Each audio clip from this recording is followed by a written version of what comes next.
हिंदू मेघालय में खत्म होने के कगार पे है। हिंदुओं की यह स्थिति है कि ना अपना ढंग से त्योहार मना पा रहे, न ठीक से अपना जो उनके संस्कार होते हैं, रीति रिवाज, शादी विवाह, न उसको अच्छी तरीके मना पा रहे।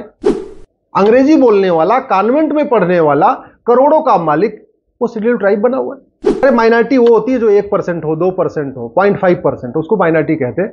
90% कम्युनिटी माइनॉरिटी कैसे हो जाएगी? मेघालय में जो चर्च है, जो मिशनरीज हैं, जो पादरी हैं, इनको बाहर से बहुत बड़ी फंडिंग हो रही है। अभी भी गुंजाइश है, अगर हम कानूनों को बदल दें तो मेघालय दोबारा इंटीग्रेट हो जाएगा, नहीं तो। आज मैं आपसे मेघालय की कड़वी सच्चाई बताने जा रहा हूं, इसलिए इस वीडियो को अंत तक देखिएगा। मेघालय में वही स्थिति है जो कश्मीर में हुआ करती थी। संविधान फेल हो चुका है, विधायिका अपना कार्य नहीं कर रही है मेघालय में, कार्यपालिका अपना काम नहीं कर रही है, न्यायपालिका अपना काम नहीं कर रही है, और दुख तो इस बात का है कि मेघालय में खबर पालिका यानी मीडिया भी अपना काम नहीं कर रही। चर्च ने मेघालय में पूरे सिस्टम को हाईजैक कर लिया है, लोगों के पूरे जीवन को अपना हाईजैक कर लिया है चर्च ने। जो वहां पे मिशनरी हैं, जो पास्टर हैं, जो पादरी हैं, वो पूरी तरीके से मेघालय को हाईजैक कर चुके हैं। जो अंडरग्राउंड ग्रुप है अलगाववादियों का, आए दिन वहां के जो व्यापारी हैं उनसे वसूली कर रहे। अपर ग्राउंड ग्रुप एनजीओ के रूप में दुनिया भर के बने हुए हैं, कोई छात्र परिषद, कोई फलाने परिषद, कोई फलाने परिषद, वो भी आके व्यापारियों से वसूली कर रहे। डिस्ट्रिक्ट काउंसिल वहां जो है वो वसूली का अड्डा बन चुकी है, भ्रष्टाचार का अड्डा बन चुकी है। पुलिस व्यापारियों को संरक्षण नहीं दे रही है, वहां पे अंडरग्राउंड ग्रुप के खिलाफ कोई कार्रवाई नहीं करती है, भ्रष्टाचारियों के खिलाफ कोई कार्रवाई नहीं करती है। प्रशासनिक अधिकारी भी अपनी ड्यूटी ठीक से नहीं निभा रहे हैं, भ्रष्टाचार वहां चरम पे है, लेकिन कोई कार्रवाई नहीं हो रही है। हिंदू मेघालय में खत्म होने के कगार पे है। मैं भी 3 दिन के लिए गया था। हमारे 51 शक्तिपीठ में से एक शक्तिपीठ है जयंतेश्वरी।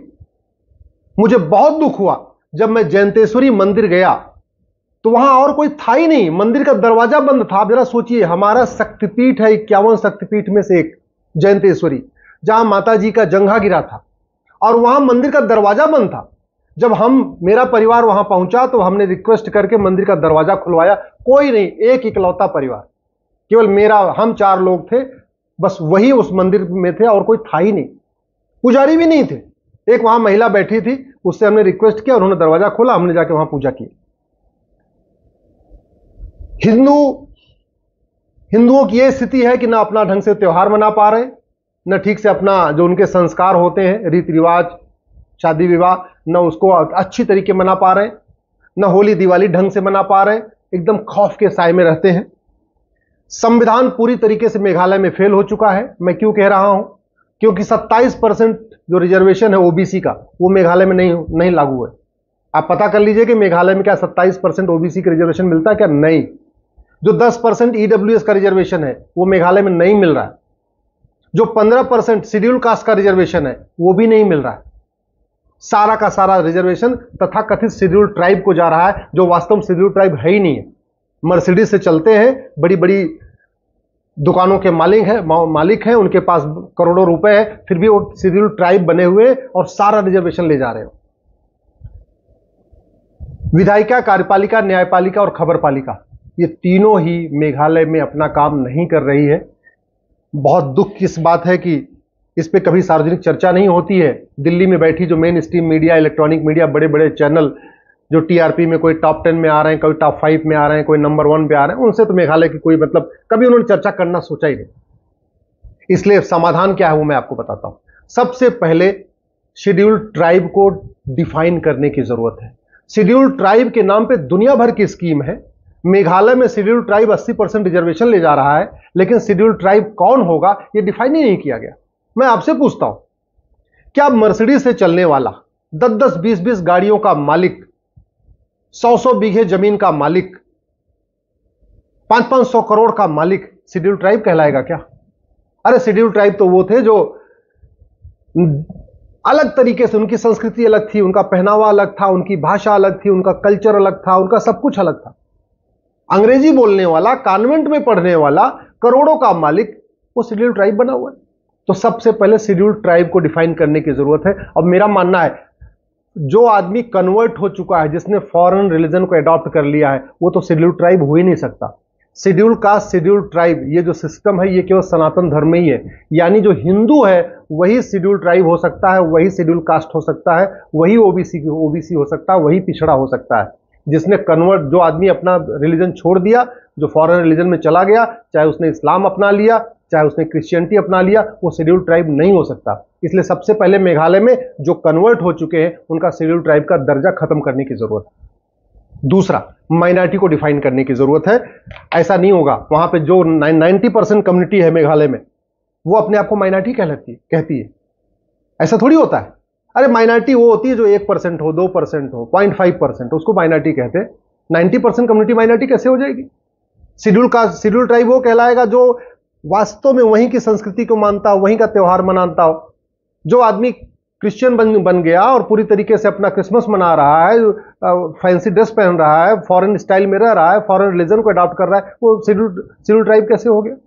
तो सबसे पहले शेड्यूल ट्राइब को डिफाइन करने की जरूरत है, फिर माइनॉरिटी को डिफाइन करने की जरूरत है। मेरा यह मानना है 1% से ज्यादा जो कम्युनिटी है उसको माइनॉरिटी का दर्जा नहीं मिलना चाहिए। इसका मतलब मेघालय में जो क्रिश्चियंस 90% के आसपास हो चुके हैं उनका माइनॉरिटी का दर्जा खत्म होना चाहिए। शेड्यूल ट्राइब को भी इसी तरीके डिफाइन करने की जरूरत है। और वहां पे जो टैक्स की छूट मिल रही है ये बंद होनी चाहिए। ऐसा क्यों कि यूपी, बिहार, बंगाल, बाकी राज्यों में जो 5 लाख रुपए कमाए वो भी टैक्स दे, जो 10 लाख रुपए कमाए वो भी टैक्स दे, और जो मेघालय में रह रहा है वो 10 करोड़ कमाए वो भी टैक्स न दे? ये क्यों भैया? यूनिफॉर्म टैक्स कोड लागू होना चाहिए। टैक्स का जो नियम है वो सबके लिए एक समान होना चाहिए। ये जो एग्जम्पशन चल रहा है, जो छूट चल रही है, ये बंद होनी चाहिए। एक यूनिफॉर्म बैंकिंग कोड लागू करने की जरूरत है, क्योंकि मेघालय में जो चर्च है, जो मिशनरीज हैं, जो पादरी हैं, इनको बाहर से बहुत बड़ी फंडिंग हो रही है, और बैंक के जरिए भी फंडिंग हो रही है, हवाला के जरिए फंडिंग हो रही है, कैश में फंडिंग हो रही है, ब्लैक मनी से फंडिंग हो रही है, इसके अलावा बैंकों के जरिए भी फंडिंग हो रही है। और वो कैसे हो रही है? क्योंकि जो फॉरेन बैंक है, HSBC, HDFC और अमेरिकन एक्सप्रेस वगैरह, वो बाहर के पैसे को RTGS, NEFT के जरिए ट्रांसफर कर रही है। इसलिए सरकार को भी पकड़ में नहीं आ रहा। एक यूनिफॉर्म बैंकिंग कोड की जरूरत है, एक यूनिफॉर्म टैक्स कोड की जरूरत है, एक यूनिफॉर्म एडमिनिस्ट्रेटिव कोड की जरूरत है। अब डिस्ट्रिक्ट काउंसिल की जरूरत नहीं है। डिस्ट्रिक्ट काउंसिल बनी थी वहां के जो शेड्यूल ट्राइब वास्तव में जो गारो थे, जो जयंतिया थे, या जो वहां के अपने खासी थे, उनको प्रोटेक्ट करने के लिए बनी थी। जब वो कल्चर ही खत्म हो गया, वो खत्म हो गए, पूरी तरीके से कन्वर्ट हो गए, फिर डिस्ट्रिक्ट काउंसिल क्यों? और डिस्ट्रिक्ट काउंसिल कुछ समय के लिए बनी थी, परमानेंट नहीं बनी थी। कोई भी जो टेम्परेरी प्रोविजन होता है या स्पेशल प्रोविजन, वो लाइफ लॉन्ग नहीं होता। जैसे आर्टिकल 370 खत्म हो गया, 35A खत्म हो गया, ऐसे डिस्ट्रिक्ट काउंसिल खत्म होनी चाहिए। एक यूनिफॉर्म एडमिनिस्ट्रेटिव कोड लागू होना चाहिए। भारत में एक uniform one nation one administrative code बनाने की जरूरत है, और उसको मेघालय में भी लागू करने की जरूरत है। One nation one tax code implement करने की जरूरत है, one nation one banking code implement करने की जरूरत है, one nation one judicial code लागू करने की जरूरत है। भारत में जो वहां पे जो कस्टमरी प्रैक्टिस चल रही है, जो मेघालय में कस्टमरी प्रैक्टिस चल रही है, अब उसको खत्म करने की जरूरत है। 21वीं सदी में हम चंद्रमा पे चले गए हैं, मंगलयान बना लिया, चंद्रयान बना लिया, और वहां पे अभी वही कस्टमरी प्रैक्टिस, वही 500 साल पुरानी, 600 साल पुरानी, उनको मेन स्ट्रीम में लाने के लिए एक यूनिफॉर्म जुडिशियल कोड की जरूरत है। सबसे इंपॉर्टेंट है यह कि वहां पे इलेक्शन अलग अलग सिस्टम चल रहा है वहां पे अलग। और दुख इस बात का है कि जो वहां के नॉन ट्राइबल हैं, जो जिनको नॉन ट्राइबल कहते हैं, वो वोट नहीं दे सकते डिस्ट्रिक्ट काउंसिल के इलेक्शन में, लेकिन डिस्ट्रिक्ट काउंसिल उनसे सारे काम कराती, उनसे पैसा लेती, सब कुछ करती। मतलब वो चुन नहीं सकते, लेकिन उसके सारे नियम कानून उनको फॉलो करना पड़ता है। डिस्ट्रिक्ट काउंसिल जितने नियम कानून बनाती है वो सब पे लागू होती है। वहीं दूसरी तरफ डिस्ट्रिक्ट काउंसिल में जो वोटिंग होती है, उसमें जो नॉन ट्राइबल वोट नहीं दे पाते। तो one nation one election code की जरूरत है, one nation one legislative code की जरूरत है, one nation one business code की जरूरत है। भैया बिजनेस, वहां पे व्यापारियों को इतना तरीके से इतना टॉर्चर किया जा रहा है, उनको 10 जगह से परमिशन लेनी पड़ती है। डिस्ट्रिक्ट काउंसिल से अलग परमिशन लेनी पड़ेगी, नगर निगम से अलग परमिशन लेनी पड़ेगी, इनसे अलग लेनी पड़ेगी, डीए कलेक्टर से अलग परमिशन लेनी पड़ेगी। तो एक यूनिफॉर्म बिजनेस कोड की जरूरत है। इसी तरीके से uniform civil code, one nation one civil code लागू करने की जरूरत है। ये जो विशेष दर्जा दिया हुआ हमने मेघालय को, अलगाववाद का मूल कारण वही है। एंटी कन्वर्जन लॉ बनाना बहुत जरूरी है, बहुत तेजी के साथ। वहां तो ऑलरेडी अब 90% क्रिश्चियन हो चुके हैं, लेकिन जो बचे हुए उनको बचाने के लिए भी एक एंटी कन्वर्जन लॉ की जरूरत है। वो तभी कन्वर्जन तभी रुकेगा जब one nation one penal code होगा। घुसपैठ बहुत तेजी के साथ हो रही है वहां पे, बांग्लादेशी भी आ रहे हैं, रोहिंग्या भी आ रहे हैं। और दुख इस बात का है कि जब बाकी भारत के लोग मेघालय में जाके बसते हैं तो वहां के जो कन्वर्टेड हिंदू हैं, जो क्रिश्चियन है, वो विरोध करते हैं। लेकिन जब रोहिंग्या आके वहां बसते हैं, बांग्लादेशी आके बसते हैं, तो विरोध नहीं करते। वहां पे आज की डेट में नॉन ट्राइबल सांसद विधायक नहीं बन रहे, लेकिन मुस्लिम्स बन रहे हैं, वहां पे विधायक बन रहे हैं, डिस्ट्रिक्ट काउंसिल में जा रहे हैं। अगर हमें मेघालय को बचाना है तो नियम कानूनों को बदलना पड़ेगा। विशेष दर्जा देके, उनको लालच देके, उनको खुश करके हम कभी वहां पे मेघालय में शांति स्थापित नहीं करते। भय बिन होय न प्रीत, जब तक प्रॉपर्टी को आधार से लिंक नहीं किया जाएगा तब तक ये पता नहीं चलेगा कि मेघालय में कैसे 500-500 करोड़ के मालिक ट्राइबल बन के रिजर्वेशन उठा रहे हैं। जब तक वहां 100 रुपए से नोट बंद, बड़ी नोट बंद नहीं होगी, तब तक काला धन बंद नहीं होगा। जब तक काला धन बंद नहीं होगा तब तक मेघालय में अलगाववाद खत्म नहीं होगा।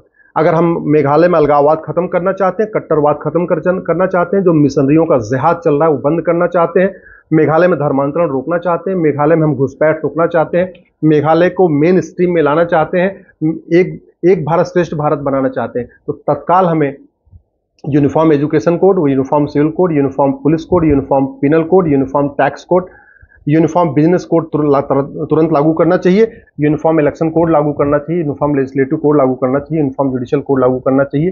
नहीं तो मेघालय हमारे हाथ से पूरी तरीके से निकल जाएगा। अभी भी गुंजाइश है, अगर हम कानूनों को बदल दें तो मेघालय दोबारा इंटीग्रेट हो जाएगा। नहीं तो जैसी सिचुएशन है आने वाले बहुत जल्दी ही, जैसे कश्मीर से सारे हिंदू पलायन कर गए थे, वैसे ही मेघालय से जो बचे हुए वहाँ पे मारवाड़ी हैं, जो व्यापारी हैं, जो बिहारी हैं, जो बंगाली हैं, हरियाणा के कुछ गए हैं, माहेश्वरी समाज के लोग हैं, अग्रवाल समाज के लोग हैं, जो ये सब वहाँ से छोड़ के भाग जाएंगे और फिर वहाँ कोई नहीं बचेगा। फिर वहाँ पे मिशनरीज का एक छत्र राज चलेगा, क्रिश्चियंस का एक छत्र राज चलेगा। कहने को वो रहेगा भारत का हिस्सा, लेकिन न भारत का संविधान चलेगा, न भारत का व्यवस्था चलेगी, न भारत का नियम कानून चलेगा, पूरी तरीके से अलग हो जाएगा।